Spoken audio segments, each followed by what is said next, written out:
ನಮ್ಮ Sahyadri news channel ಅನ್ನು YouTube, Facebook ಹಾಗೂ ಇನ್ಸ್ಟಾಗ್ರಾಂನಲ್ಲಿ ನೋಡಿ. ಸಬ್ಸ್ಕ್ರೈಬ್, ಲೈಕ್ ಮತ್ತು ಶೇರ್ ಮಾಡಿ ಪ್ರೋತ್ಸಾಹಿಸಿ.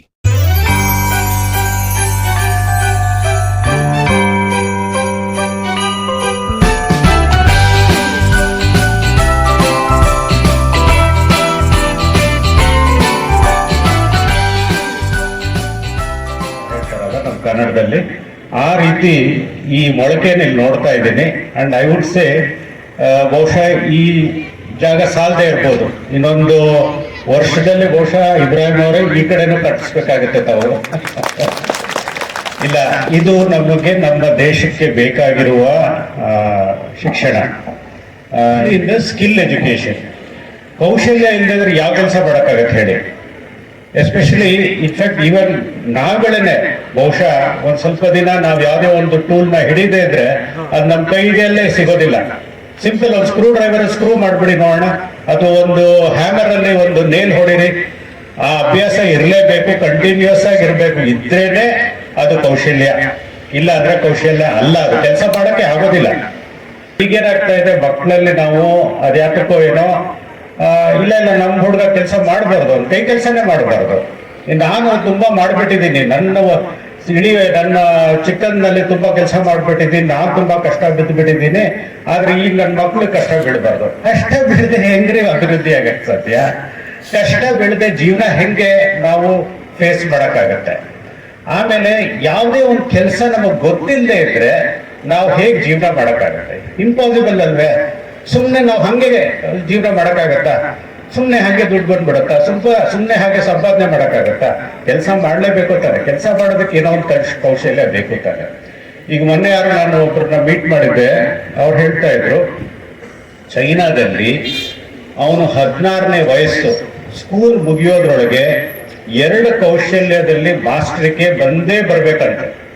ನೋಡಿ ಹೇಗಿದೆ ನಮ್ಮ ಪಕ್ಕದ ದೇಶ. ಆ ದೇಶದಲ್ಲಿ 16ನೇ ವಯಸ್ಸು ಸ್ಕೂಲ್ ಮುಗಿಯೋದ್ರೊಳಗೆ ಅವನ್ಗೆ ಅಕಸ್ಮಾತ್ ಮುಂದೆ ಓದಕ್ಕಾಗದೆ ಇದ್ರೆ ಅವನ್ ಎಲ್ಲೋ ಒಂದ್ ಕಡೆ ಕೆಲಸ ಹುಡ್ಕೊಳ್ಳೇಬಹುದು. ಆ ಕಾನ್ಫಿಡೆನ್ಸ್ ಅವನಿಗಿದೆ, ಆ ಹುಡುಗನ್ಗೆ. ಅವನು ಬಡ ಕುಟುಂಬದಿಂದಾನೇ ಬಂದಿರಲಿ, ಶ್ರೀಮಂತ ಕುಟುಂಬದಿಂದಾನೇ ಬಂದಿರಲಿ, 10ನೇ ಕ್ಲಾಸ್ ಮುಗಿಯೋದ್ರೊಳಗೆ ಕೌಶಲ್ಯ ಗೊತ್ತಿರಬೇಕು. ಇಲ್ಲೇನಾಗ್ತಾ ಇದೆ, ನಮ್ಮಲ್ಲಿ ಸ್ಕೂಲಿಂದ ಎಷ್ಟು ಡ್ರಾಪ್ಔಟ್ಸ್ ಇದ್ದಾರೆ. ನಾನು ಮೊನ್ನೆ ಇದರಲ್ಲಿ ಒಂದಷ್ಟು ಸರ್ವೆ ಮಾಡಿದ್ವಿ, ಹರಪನಹಳ್ಳಿ ಆ ಕಡೆ ಎಲ್ಲ. ಒಂದು PU ಕಾಲೇಜ್ ಹೋಗಿದ್ವಿ, ಒಂದು SSLC ಸ್ಕೂಲ್ಗೆ ಹೋಗಿದ್ವಿ. ಅಲ್ಲೆಲ್ಲ ಮೇಸ್ಟರ್ಗಳು, ಪ್ರಾಂಶುಪಾಲರು ಏನ್ ಹೇಳ್ತಾ ಇದ್ದಾರೆ, ಸರ್ 10ನೇ ಕ್ಲಾಸಲ್ಲಿ ಎಷ್ಟೋ ಜನ ಮಕ್ಕಳು ಅವರ ವಿದ್ಯಾಭ್ಯಾಸ ಮುಂದುವರಿಯಕ್ಕೆ ಆಗದೆ ಇದ್ರಿಂದ ಸ್ಕೂಲ್ ಬಿಡ್ತಾ ಇದ್ದಾರೆ. 16ನೇ ವಯಸ್ಸು, 15ನೇ ವಯಸ್ಸು. ಆಮೇಲೆ ಹೇಗೋ ಕೆಲವರು ಅಟ್ಲೀಸ್ಟ್ PUCಗೆ ಹೋಗ್ತಾರೆ. ಅವ್ರು ಹೇಳ್ತಾರೆ 40 to 50% ಅಷ್ಟೇ ಸ್ಕೂಲಿಂದ PUCಗೆ ಹೋಗೋದು. ಅಂದ್ರೆ 50% ಅಷ್ಟು ಮಕ್ಕಳು, ಇಮ್ಯಾಜಿನ್ ಮಾಡ್ಕೊಳ್ಳಿ, 16ನೇ ವಯಸ್ಸಲ್ಲಿ they are into the life and they don't have any life skills. ಈ ಪ್ರಪಂಚ ಹೇಗೆ ನಡೆಯುತ್ತೆ ಹೇಳಿ? ಅಥವಾ ಈ ಮಕ್ಕಳು ಹೇಗೆ ಅವರು ದುಡಿಯಕ್ಕೆ ಸಾಧ್ಯ? ಅವ್ರ ತಂದೆ ತಾಯಿಗಳಿಗೆ ಬಹುಶಃ ಅವ್ರಿಗೆ ಮುಂದಕ್ಕೆ ಓದ್ಸಕ್ ಆಗೋದಿಲ್ಲ ಅನ್ನೋದ್ರಲ್ಲಿ ಕಾರಣದಿಂದಾನೇ ಅವರು ಸ್ಕೂಲ್ನಿಂದ ಬಿಡಿಸ್ಬೇಕಾಗ್ತಾ ಇದೆ. ಆದ್ರೆ ಅವ್ರಿಗೆ ಯಾವುದೇ ಲೈಫ್ ಸ್ಕಿಲ್ ಇಲ್ವಲ್ಲ, ಅವ್ರು ಹೇಗೆ ಮುಂದುವರಿಸ್ತಾರೆ ಅವ್ರ ಜೀವನನ? ಇಮ್ಯಾಜಿನ್ ಮಾಡ್ಕೊಳ್ಳಿ.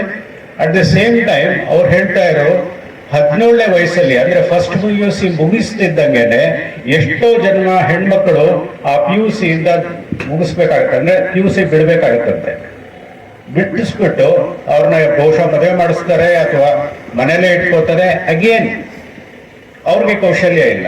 ಅಂದ್ರೆ ಆಲ್ಮೋಸ್ಟ್ 50-60% ಅಷ್ಟು ನಮ್ಮ ಯುವಕರು ಸ್ಕೂಲು ಅಥವಾ ಕಾಲೇಜ್ಗಳನ್ನು ಮುಗಿಸದೇನೆ ಅವರು ಲೈಫ್ ಅಥವಾ ಜೀವನ ಉಪಾಯ ಹೇಗೋ ಪಡಿಬೇಕು. ಹೇಗೆ ಪಡಿಯಕ್ಕಾಗತ್ತೆ ಹೇಳಿ? ಯಾವುದೇ ರೀತಿ ಯಾವುದೇ ಒಂದು ಕೌಶಲ್ಯ ಗೊತ್ತಿಲ್ಲದಿದ್ರೆ ಅವ್ರ ಜೀವನ ಹೇಗೆ ನಡಿಬೇಕು? ಆದ್ರೆ ಇದು ಜವಾಬ್ದಾರಿ ಯಾರು ಹೊರಬೇಕು? ನಾವೆಲ್ಲ ಹಿರಿಯರು ಅಂತ ಅನ್ಕೊಂಡವರು ನಮ್ಮ ಮಕ್ಕಳ ಭವಿಷ್ಯ ಏನಾಗಿರ್ಬೇಕು ಮುಂದೆ. ನಾವಿರೋ ತನಕ ಏನೋ ನೋಡ್ಕೋತೀವಿ ಸರ್, ಮುಂದೆ ಯಾರು ನೋಡ್ತಾರೆ ಅವ್ರನ್ನ? ಯಾರು ನೋಡ್ಬೇಕು ಅವ್ರನ್ನ ಅವರಾಗೆ ಬದುಕಕ್ಕೆ ಹೇಗೆ ನಾವು ಬಿಡಬೇಕು? ಇಲ್ಲ ಹೀಗೆ ಹೇಳ್ತಾ ಇದ್ರು ಯಾರೋ, ಅಯ್ಯೋ ನಮ್ಮ ಮಕ್ಕಳು ಆದಷ್ಟು ಕೆಲಸ ಮಾಡಿಸ್ಬೇಡಿ, ಅವ್ರಿಗೆ ಈ ಕಷ್ಟ ಎಲ್ಲ ಕೊಡಬೇಡಿ, ಅಲ್ಲ ನಾನ್ ಕಷ್ಟ ಬಂದಿದ್ದೆ, ಆದ್ರೆ ನನ್ನ ಮಕ್ಕಳು ಕಷ್ಟ ಬೀಳಬಾರ್ದು ಅಂತಂದ್ರೆ ಕಷ್ಟ ಬೀಳದೆ ನಾವು ಹೇಗೆ ಜೀವನ ಮಾಡೋದು? ಸಾಧ್ಯ ಇಲ್ಲ ಅಲ್ವಾ?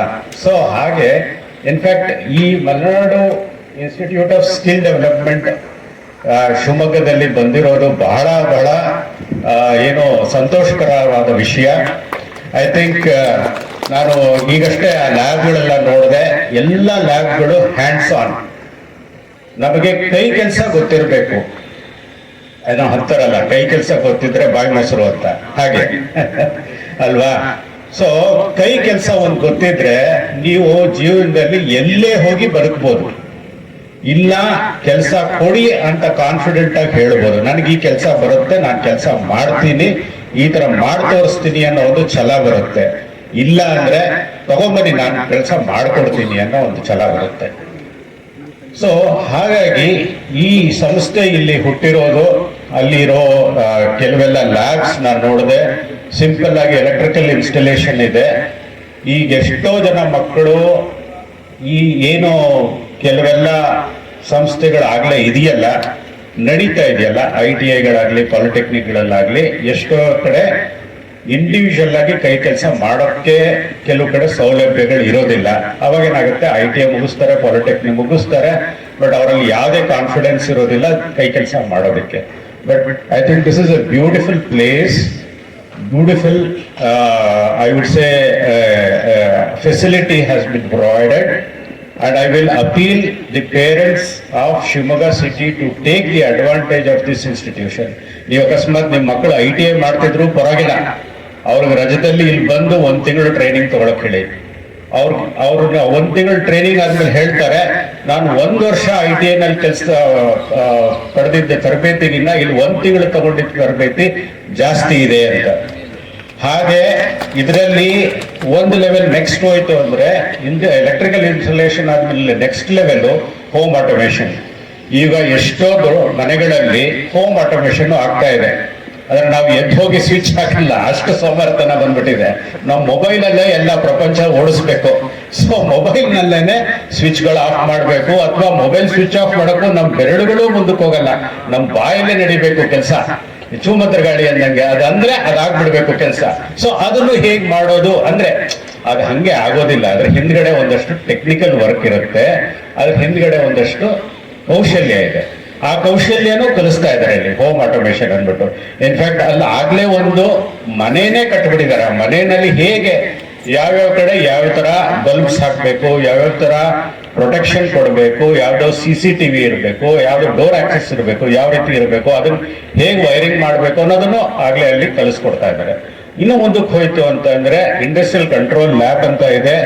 ನಿಮ್ಮ ಎಲ್ಲ ಎಷ್ಟೋ ಈಗ ಏನು ಇಂಡಸ್ಟ್ರಿನಲ್ಲಿ ಮ್ಯಾನುಫ್ಯಾಕ್ಚರಿಂಗ್ ಆಗೋದು ಆಟೋಮೇಷನ್ ಮೂಲಕ.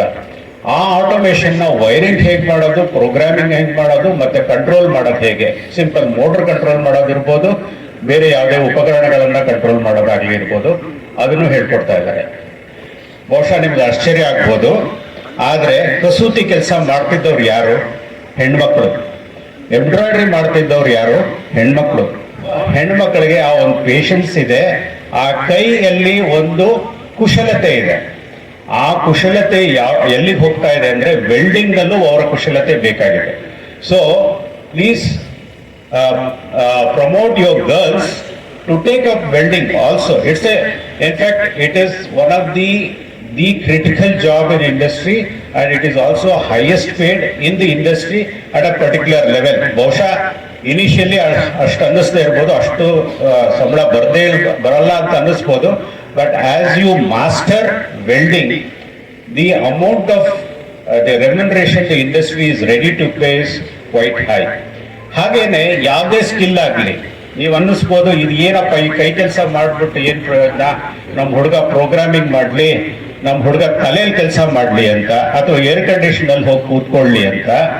ಆದ್ರೆ ಹೇಳ್ತೀನಿ, ಈಗ ಆರ್ಟಿಫಿಷಿಯಲ್ ಇಂಟೆಲಿಜೆನ್ಸ್ ಬಂದಿರೋದ್ರಿಂದ ನಾಳೆ ದಿನ ಪ್ರೋಗ್ರಾಮಿಂಗ್ ಜನನೇ ಬೇಡ, ಮನುಷ್ಯರೇ ಬೇಡ ಪ್ರೋಗ್ರಾಮಿಂಗ್ ಮಾಡೋದಕ್ಕೆ. ಯಾತಕ್ಕೆ ಬೇಕು ಗೊತ್ತೇ? ಕೈ ಕೆಲಸ ಮಾಡೋದಕ್ಕೆ ಬೇಕು. ರೋಬೋಟು ಎಲ್ಲಾ ರೀತಿ ನಾವು ಮಾಡೋ ಕೆಲಸ ಎಲ್ಲ ಮಾಡೋಕೆ ಆಗೋದಿಲ್ಲ, ಅಷ್ಟು ಸೂಕ್ಷ್ಮತೆ ಇನ್ನೂ ಬಂದಿಲ್ಲ. ಸೊ ಹಾಗಾಗಿ ಕೈ ಕೆಲಸ is still the boundary of human skill. So ಹಾಗಾಗಿ welding is also another skill that is required, and women is more preferred in the industry, especially at a high level welding and high level skilling. Hunar ಅಂತಾರೆ, ಹುನರ್. ಇದ್ರ ಬಗ್ಗೆ ಬಹಳಷ್ಟು ವರ್ಷಗಳಿಂದಲೇ ಚಿಂತನೆ ಮಾಡ್ತಾ ಬಂದಿದ್ದೀನಿ ನಾನು. ಉತ್ತರ ಬಂದಿದ್ದೇನಂತಂದ್ರೆ ಮಕ್ಕಳಿಗೆ ರುಚಿ ಇಲ್ಲ ಓದೋದ್ರಲ್ಲಿ ಅಂತ. They are not interested to study. ಅದಕ್ಕೆ ಕಾರಣ ಹುಟ್ಟಾಗ ಬಂದಿದ್ದು ಅಂತಂದ್ರೆ ತಾವು ಹೇಳಿರ್ತಕ್ಕಂಥ ಬಹಳ ಮಹತ್ವದ ಒಂದು, it is not only particular regarding the minorities R any Kannada medium school, Urdu school ಅಂತಾನೆ ಅಲ್ಲ, ಟೋಟಲಿ ಆ ಡ್ರಾಪ್ ರೇಟ್ ದಿನನಿತ್ಯ ಹೆಚ್ಚಾಗ್ತಾ ಇರೋದು ಒಂದು ಬಹಳ ದೊಡ್ಡ ಉತ್ತರ ಸಿಕ್ಕಿರ್ತಕ್ಕಂಥದ್ದು ಅಂತಂದ್ರೆ ಮಕ್ಕಳಿಗೆ ಆ ಕರಿಕ್ಯುಲಮ್, ಆ ಸಿಲೆಬಸ್ ಅಲ್ಲಿ ರುಚಿ ಇಲ್ಲ ಅಂತ. ನಮಗೆ ಆಹಾರ ತಗೊಳ್ಳುವ ಟೈಮಲ್ಲಿ ನಾವು ರುಚಿ ಇದ್ರೆ ಮಾತ್ರ ಒಂದಷ್ಟು ಜಾಸ್ತಿ ಒಂದು ತುತ್ತು ತಿಂತೀವಿ. ಅದಿಲ್ಲದೆ ಇದ್ರೆ ನಾವು ಸರಿಯಾಗಿ ಅದನ್ನ ಬದಿಗಿಟ್ಟು ಇನ್ನೊಂದು ಬೇರೆ ಕಡೆ ಎಲ್ಲಿ ರುಚಿ ಇದೆ ಆ ಹೋಟ್ಲಿಗೆ ಹೋಗ್ತೀವಿ, ಮನೆಯಲ್ಲಿ ಹೇಳ್ತೀವಿ ಈ ತರಹದ ಅಡುಗೆ ಮಾಡಿ ಅಂತ. This is education also is like that. ಮಕ್ಕಳಿಗೆ ಎಲ್ಲಿ ರುಚಿ ಇದೆ ಅಂತಾನು ಕೂಡ ನಾವು ಪೋಷಕರು ಅತಿ ಅಗತ್ಯವಾಗಿ ತಿಳ್ಕೊಬೇಕಾಗಿರ್ತಕ್ಕಂಥ ವಿಷಯ. ತಲಕಲಾಂತ ಕಾಲದಿಂದನೂ ಕೂಡ ಇವತ್ತುವರೆಗೂ ಕೂಡ ಮಕ್ಕಳಿಗೂ ನಾವು ಹೇಳ್ತಾ ಬಂದಿದ್ವಿ, ಶಿಕ್ಷಣ ಅಂದ್ರೆ ಹೇರ್ಪೆ ಆಗೋದು. ಇದನ್ನೇ ಓದ್ಬೇಕು, ನೀನು ಸೈನ್ಸೇ ಓದ್ಬೇಕು, ಇದು ಓದಿ ನೀನು ಇಂಜಿನಿಯರ್ ಆಗ್ಬೇಕು, ಇಲ್ಲಾಂದ್ರೆ ಡಾಕ್ಟರ್ ಆಗ್ಬೇಕು. ಎರಡು ಬಿಟ್ರೆ ಮತ್ತೆ ಏನು ಬೇಡವೇ ಬೇಡ ನಮಗೆ. ಆ ಮಗುಗೆ ಏನ್ ಬೇಕು ಅಂತ ನಾವು ಯಾವತ್ತೂ ಚಿಂತನೆ ಮಾಡ್ಲಿಲ್ಲ, ಮಾಡೋದು ಇಲ್ಲ.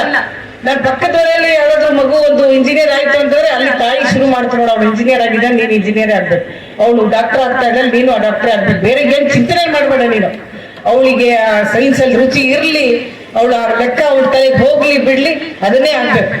ಆದ್ರೆ ಆ ಮಗು ಅದರಲ್ಲಿ ತನ್ನ ಅಭಿರುಚಿ ಇಲ್ಲದೆ ಇದ್ರು ಕೂಡ ಅವಳಿಗೆ ಟೆಕ್ನಿಕಲ್ ನಾಲೆಜ್ ಅಲ್ಲಿ ಬಹಳ ರುಚಿ ಇರುತ್ತೆ. ಇದೇ ಹೇಳಿದ್ದು ಹುನರ್. ಈ ವೃತ್ತಿಯಲ್ಲಿ ಬಹಳಷ್ಟು ಪರಿಣಿತರಾಗ್ತಾರೆ ಮಕ್ಕಳು. ಸಣ್ಣ ಬಾಲ್ಯದಿಂದಲೇ ನೋಡಿ ನೀವು, ಏನಾದ್ರೂ ಒಂದು ಕಡ್ಡಿ ಅದನ್ನ ನೋಡ್ಕೊಂಡು ಏನೋ ಒಂದು ಮಾಡ್ತಿರ್ತಾರೆ. ಈ skill is in born in the children. ಅದು ಯಾವುದೇ ಕಮ್ಯುನಿಟಿ ಇರಲಿ.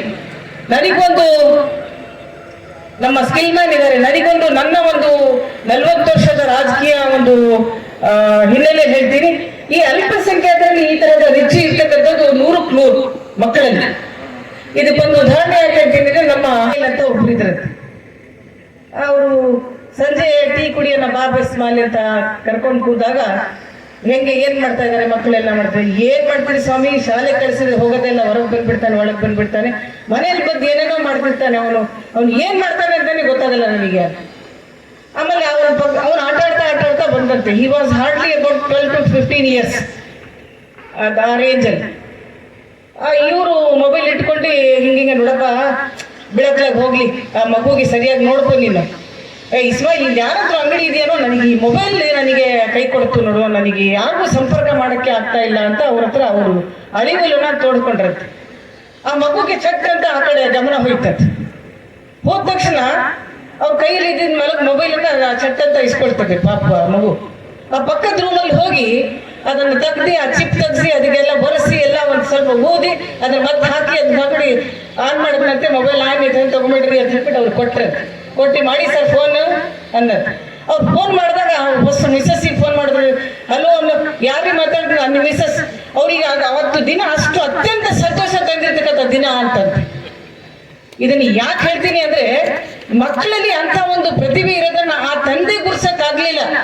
ಅವನು ತನ್ನ ಕಲೆ, ತನ್ನ ಪ್ರತಿಭೆಯನ್ನ ಆ ಮೊಬೈಲ್ ರಿಪೇರಿ ಮಾಡುವ ಮೂಲಕ ತೋರಿಸಿದಾಗ ಅವರು ನಮ್ಮ ಚಂದ್ರಶೇಖರ್ ಅವರು ನೋಡಿ, ಇಂಥ ಒಂದು ಒಳ್ಳೆ ಟೆಕ್ನಿಕ್ ನಾಲೆಜ್ ಇರ್ತಕ್ಕಂಥ ಮಗುಗೆ ತಗೊಂಡೋಗಿ ನೀನು ಪಾಠ ಮಗಪ್ ಮಾಡು ಅಂತ ಕಲಿಸ್ತಾ ಇದೆಯಲ್ಲ, ಇದಕ್ಕೆ ಯಾವ್ದಾದ್ರು ಒಂದು ITIಗೆ ಸೇರ್ಸಪ್ಪ ಅಂತ ಹೇಳಿ ಸೇರಿದಾಗ he became, after completion of the ITI, he became an engineer after his drop out. ಅದಕ್ಕೆ ನಾನು ನಿಮ್ಮಲ್ಲಿ ಅಂತಂತ ಕಳ್ಕಳಿಯಿಂದ ಕೇಳ್ಕೊಳ್ತೀನಿ, as a teacher, as an responsible member of the legislative council, you just understand the taste of the children. ಅದಿಲ್ಲದೆ ಇದ್ರೆ ನೀವು ಎಷ್ಟೇ ಕೋಟಿಗಟ್ಟಲು ಕೊಟ್ಟು ಅವರಿಗೆ ಮಕ್ಕಳಿಗೆ ಪಾಠ ಕಳಿಸ್ರಿ, ಟ್ಯೂಷನ್ ಕಳಿಸ್ರಿ, ಟೀಚರ್ಸಿಗೆ ಎಷ್ಟೇ ಪ್ಲೀಸ್ ಮಾಡಲಿ, ಮಗು ಟೇಸ್ಟ್ ಹೇಳ್ತಿದ್ರೆ ಏನು ಮಾಡಕ್ ಸಾಧ್ಯ ಆಗಲ್ಲ. ಅಲ್ಲಿ ನೀವು ಸ್ವಲ್ಪ ದಾರಿ ತೋರಿಸಿದ್ರೆ ಸಾಕು, ಅವರು ತಮ್ಮದೇ ಆದ ಫೀಲ್ಡ್ ಅಲ್ಲಿ ಬಹಳ ಪರಿಣಿತರಾಗ್ತಾರೆ. They become very good scientist, they become very good technicians. ಈಗ ಇನ್ಫಾರ್ಮೇಶನ್ ಸೈನ್ಸ್ ಅಂತಾನು ಕೂಡ ಹೇಳ್ತೀವಿ. ಈಗ artificial intelligence, it is a need of the hour. Artificial intelligence ಬಹಳಷ್ಟು ಮಕ್ಕಳು ತಗೊಳ್ತಾ ಇದ್ದಾರೆ. ಕೆಲವರಿಗೆ ಏನು ಸಿಗ್ಲಿಲ್ಲ ಅಂತ ಹೇಳಿ ಆರ್ಟಿಫಿಷಿಯಲ್ ಇಂಜಿನಿಯರ್ ತಗೊಂಡಿದ್ದಾರೆ ಅಂತ. Not like that, that is the taste of that children. ಹಾಗಾಗಿ ಇದಕ್ಕೆ ಒಂದು ಶಿವಮೊಗ್ಗ ತಾಲ್ಲೂಕಿಗೆಲ್ಲ ಜಿಲ್ಲೆಗೆ ಅಂತ ಅನ್ಸುತ್ತೆ ಮಹಾನ್ ವ್ಯಕ್ತಿಗಳು ತಮ್ಮ ಇಬ್ರಾಹಿಂ ಸಾಹೇಬ್ರವರ ಜೊತೆಗೆ ಸೇರಿಕೊಂಡು ನಮ್ಮ ಏಜಾಜ್ ಅವರು, ನಮ್ಮ ಲಿಯಾಖತ್ ಅವರು, ಮುದಸ್ಸಿರ್ ಅವರೆಲ್ಲ ಸೇರಿ ಬಹಳ ದೊಡ್ಡ ಕೊಡುಗೆಯನ್ನ ನೀವು ಸಮಾಜಕ್ಕೆ ಕೊಡ್ತಾ ಇದ್ದೀರಾ, ಬಹಳ ದೊಡ್ಡ ಕೊಡುಗೆ ಕೊಡ್ತಾ ಇದ್ದೀರಾ. ನಮ್ಮ ಮಕ್ಕಳಿಗೆ ಇಂಥ ಒಂದು ಉತ್ತಮವಾದ ಶಾಲೆಗೆ ಸೇರಿಸಿ ಉತ್ತೀರ್ಣ ಒಂದು ಒಳ್ಳೆಯ ವೃತ್ತಿ ಪರಿಣಿತರಾಗಿ ಮಾಡ್ಬೇಕು ನಾವು. ಅವರಿಗೆ ನೀವು ಹೋಗಿ ಕೆಲಸ ಕೇಳಕ್ಕಿಂತ ಅವರೇ 10 ಜನರಿಗೆ ಎಂಪ್ಲಾಯ್ಮೆಂಟ್ ಕೊಡಬಹುದು. They can have their own industries. ಈಗ ಎಲ್ಲ ಗೌರ್ಮೆಂಟ್ ಇಂದ ಕೂಡ ಸ್ಟೇಟ್ ಗೌರ್ಮೆಂಟ್ ಅದು ಇನ್ಸೆಂಟಿವ್ಸ್ ಸಿಗುತ್ತೆ, ಸೀಡ್ ಮನಿ ಕೊಡ್ತಾರೆ, ಅವರಿಗೆ ಲ್ಯಾಂಡ್ ಕೊಡ್ತಾರೆ. ಆದ್ರೆ ಆದ ಕಂಡೀಷನ್ ಇಸ್ ಅವ್ರಿಗೆ ಯಾವ್ದಾದ್ರು ವೃತ್ತಿಯಲ್ಲಿ ಪರಿಣಿತರಾಗಬೇಕು, ಒಂದು ಎನ್ರೋಲ್ಮೆಂಟ್ ಆಗ್ಬೇಕು. They will become small industrials. ಒಂದು ಇಂಡಸ್ಟ್ರಿ ಸ್ಥಾಪನೆ ಆದಾದ್ರೆ ಒಂದು 2-3 ಜನರಿಗೆ ಅವನೇ ಎಂಪ್ಲಾಯ್ಮೆಂಟ್ ಕೊಡ್ತಾರೆ. ಅವ್ರು ಮುಂದೆ ಅದೇ ತರ 10 ಜನರಿಗೆ ನೀವು ಎಂಪ್ಲಾಯ್ಮೆಂಟ್ ಕೊಡೋರಾಗಬೇಕು. ನಮ್ಮ ಮಕ್ಕಳು ಅಲ್ಲಿ ಹೋಗಿ ಕೈ ಚಾಚೋರಾಗಬಾರ್ದು. ಆ ತರಹದ ತಾವು ಭಾವನೆಯನ್ನ ನಾವೆಲ್ಲರೂ ಕೂಡ ಬೆಳೆಸ್ಕೊಳ್ಳೋಣ ಅಂತ